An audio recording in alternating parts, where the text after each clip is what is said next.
Alo sheri. turashize.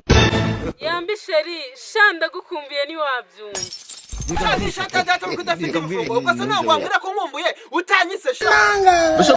Sheri ntabwo nari ngambiriye kukubaza pe kuko ntabwo nari two kwita sha biri bukubabaza. Ahubwo se sheri tuvuye muri ibyo umeze ute? Nizere ko urukumbuzi rwakwishe.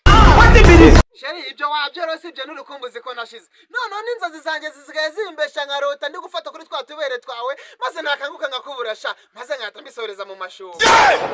Tubere n'utwanye kwa nyana y'imbwa hanyuma se ko wahoze umbwira ngo nakwise ukaba utangiye gushondeka utubere twanye. Ubona tungana n'utwanyuko. Turashize.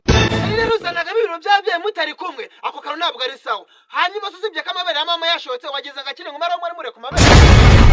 Tubere twanje twatwiza usibye wadukandakanze nk'ukanda imineke isayi. Ubundi tubere twanje twari twibumbabumbye. Ariko ijambo sha utarishizemo ntabwo nakumva. Hanyuma se udashondetse tubere twanje ntabwo nakumva. Ariko sheri nawe ntabwo wihakane kuko wagomeje kuvuga ngo tubere twanje. Ahubwo reka ngufashe ikintu cyatuma twatubere twawe dukora. Uzamanuke ku mugezi urebe inyagaruzo zo mu mazi ushaka ku mabere zirumeho. Ubundi amabere gazateka kuraga rutaya mama. Ariko nanjye ninda guhura n'imbwa nkavugana nazo. Ariko ubundi waje ngumbere sheri cyangwa waje ngumbere ikibazo cya stress. Ariko nanjye nanga guhura n'ishinzi nkavugana nazo. Hanyuma se sheri nakinyiga guhuma. Nimba ndimbwa wawe uriki nakabaza sinatinya kubura kuri imbwa akazi kuko nibyakubabaza kwera ko turyamana buri munsi. Umuzimu mwisanduku muryamye mwirimbi. Zaka guhera umusoka mu buzima bwanjye. Ntuzongere kunyita sheri wawe none n'iteka ryose.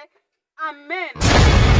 N'amazi wamvomeraga ya mazi ubuye ngo nunyogoyebwira ko nacu ufite. Cyakoze ari amafaranga 50 nakugende nk'Imana.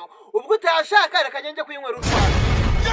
Ariko sheri ukuntu ngukunda ni nk'amazi n'ifi. Iyo nkubuze ndahanga. Nipacho kabuno kanyoko gashira amenyo wandayawe. Iyo mbuze urahangaye wavuze ko ibuze amafaranga wangayika se. Ukarika kurindagiza zakayo ngo umubuze urahangaye. Uyu mugabo mwiza no kumve ko nakunda amafaranga kukurusha. Usibye n'amafaranga abonetse nta kibazo. Turashize. Ntabwo nakurutisha amafaranga mugabo mwiza kagaburirwa amabyi wandayawe. Nge nigeze mba umugabo wawe jya. Nge sinigeze nkuru dukabo tudafite amabere. Ubundi se ubugabo bwawe ko nabonye ntacyo wishoboreye. Cyo twari ubwo butahirire bwawe.